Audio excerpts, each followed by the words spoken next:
factory in Chicago. Yeah, we're very lucky. Will you please give it up for one of my absolute favorites, Kathy Brennan!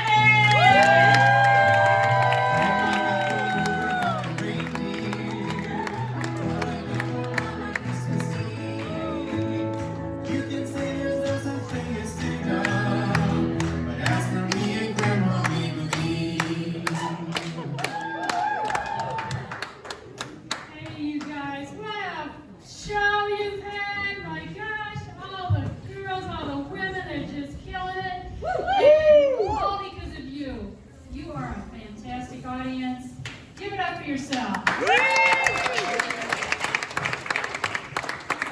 such good attention. I feel like I am not going to have to say motherfucker to get your attention. Now I am from Springfield and we pronounce every syllable in motherfucker. Now let me explain why I'm even using such language like that. You know, by the way I look, I didn't even start doing this till after I was 60. So when I would come into a show, before people knew I was going to be on the show, they would just kind of want me to buy a ticket and assume I was somebody's mother. So I would, of course, so I would start out a show by saying, you know, they just assumed I was somebody's mom. Well, I am somebody's mom, just none of you motherfuckers. So, you know, that kind of set the tone. I'm a little aggressive, maybe not the little old lady that I look like. You know.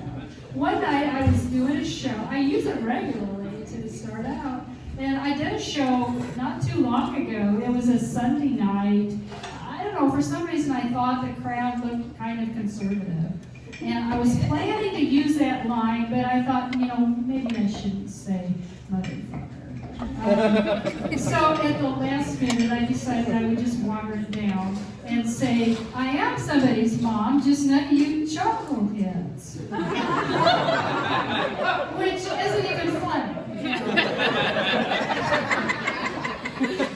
I should have just dropped it, but no, I got mixed up.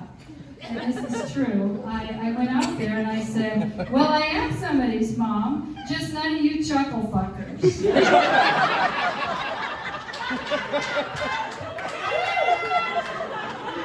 That's my funny real laugh. They didn't laugh like you guys did. And to this day, I don't know why. I don't know if it's because they didn't expect me to say something like that, or they simply didn't know that a chuckle fucker is a specialized groupie who gets it on with comedians and clowns. So, okay, so now this. It was my understanding we were all dressing up. You know, have you ever been? It's kind of an old joke. You go to a party, you think everybody's going to be in costume, and then you're the only one in costume. I was a little worried about cultural appropriation. I didn't want Rudolph to be upset. I'm also wearing a turtleneck. The turtles were okay. You know, with cultural appropriation, we keep trying to stay in separate lanes, but everything just keeps getting muddled in this country. Christmas, for example. Christmas is just Cinco de Mayo in the winter with presents. I mean, none of us really cares what it means as long as there's plenty of booze and weed and guacamole. I don't really mean to belittle the idea of cultural pride. I mean, I get it, and it can be a problem for me because nobody wants to appropriate my culture. I mean, just once, I would like to be able to yell, "Hey, what do you think you're doing wearing those capris with the orthopedic Mary Janes?"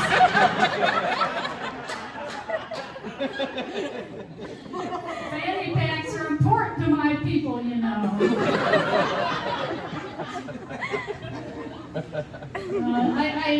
Like I said, I've been started doing this after I was 60, and honestly, that's a good joke, but I don't like to present older women as undesirable or victims because, you know what, we are plenty desirable, and we are, yes, and we are vital. We really are.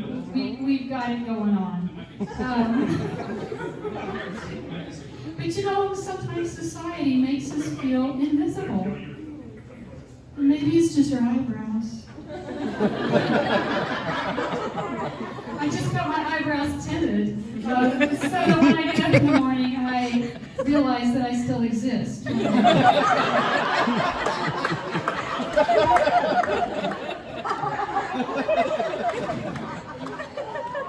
a couple ladies here who know what I'm talking about. Yeah, well, just because I'm older, do not expect me to stand up here and tell you the traditional older comedian saggy boob jokes. I do not have saggy boobs. I mean, gravity's got to have something to work with. That's all right. It doesn't bother me. I win. I always win. I'm not a victim. Because push-up bras are cheaper in the children's section.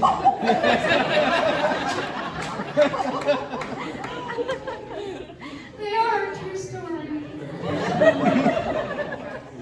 But, you know, gravity can be a bitch. It really can.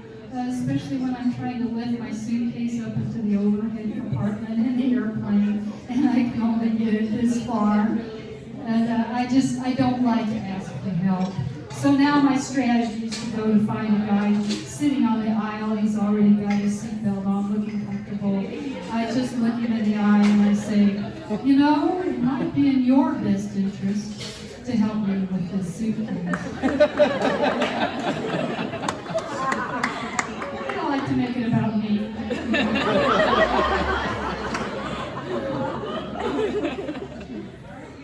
My neighbor Connie gets on my nerves. Oh my God, she's annoying. She's in my business all the time. I mean, anybody else have a neighbor like that? They just keep their eye on you all the time. Used to. It's like, oh, I see your brother-in-law was over for dinner on Wednesday. I thought he came on Tuesdays.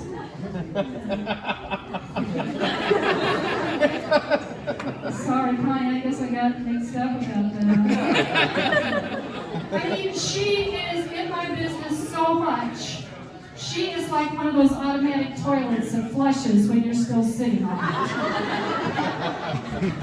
She comes to my house, she goes, Kathy, why does it smell like Febreze in here? And I'm like, well, Connie, that's because that's how Febreze smells. If you have a problem with that, why don't you just call 1-800-FUCKOFF?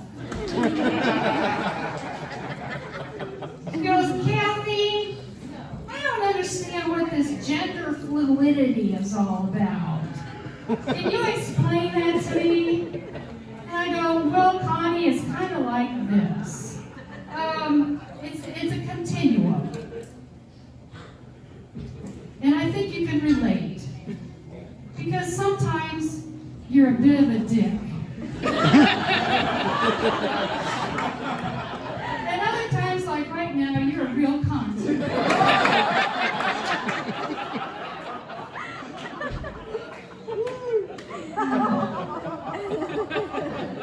I'm sitting back on my deck, just reading, and she walks all the way around the house, back to the deck to bug me.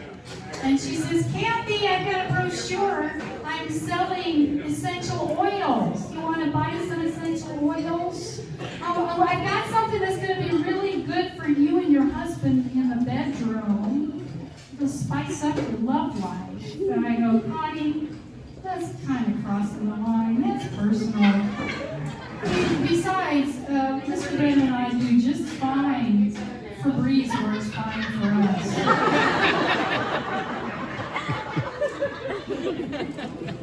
Are you guys bored? It's been a long show. We're good. You know, speaking of personal, I got something personal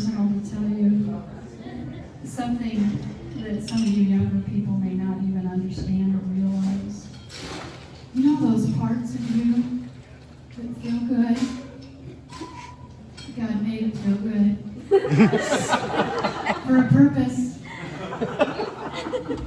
So you'd have babies to keep the human race a-going. Guess what? Even when you can't have babies, they still feel good. It's something to look forward to. It's the gift that keeps on giving. We're kind of like toasters, you know, that when that little mechanism doesn't work to make your Pop-Tart shoot up, it quits working, but we still heat up.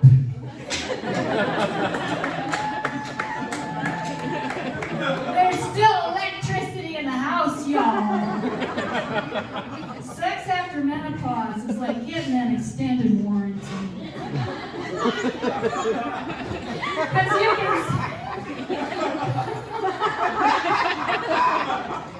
you can stay on the road without ever having to pay for baby wipes or birth control. It's just to keep that warranty in effect. You've got to keep up with the lubrication schedule. Every 5,000 miles, or in my case, 5 seconds. You know, people are still surprised when they see I'm doing comedy, and I know it's this appearance I've got. It's this older, conservative, white lady look I've got, pretty much since I was 5 years old. They always want to assume I'm a teacher or a nurse or a librarian, something like that. And I went to get my nails done, and the nail technician looks up at me and he goes, "You a teacher?" I go, "Why, yes, I am a teacher.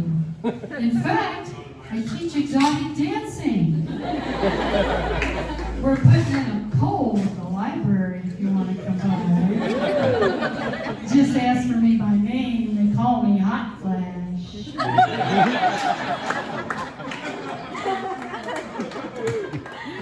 A lot of people resent retired people, and I get it. And it really has nothing to do with student loans or ruining the environment or accidentally voting for Ronald Reagan, because they didn't tell us that the country was going to be run by Nancy Psychic. It was not mentioned in the campaign.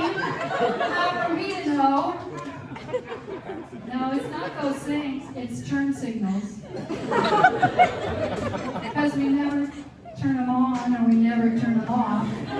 It's never in between. I was driving with my husband the other day and he said, "Did you see that lady? She had her left turn signal on and she went right through the intersection." I go, "Wait, she's going to turn at the next intersection." And she did. Because we turn on the turn signal as soon as we think about turning, even if it's going to be later in the day. But you'll like us at four-way stops because we will let you go, because we have time, and we don't remember who got there first. We don't like controversy. I was late getting back from errands one day, and my husband says, "Where have you been? What took you so long?" And I said, "I was stuck at a four-way stop by the mall with women my age, all in SUVs. None of us thought we deserved to go first."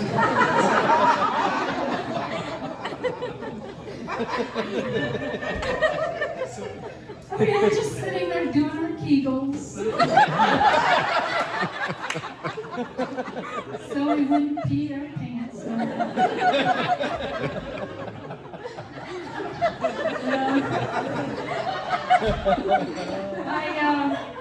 I heard an interview with Jane Fonda not too long ago.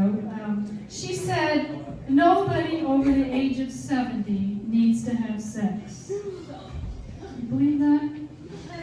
And I don't know if that's true or not. I have recently gone over 70. I'm not sure if it's true or not. So if there's any chuckle fuckers out there,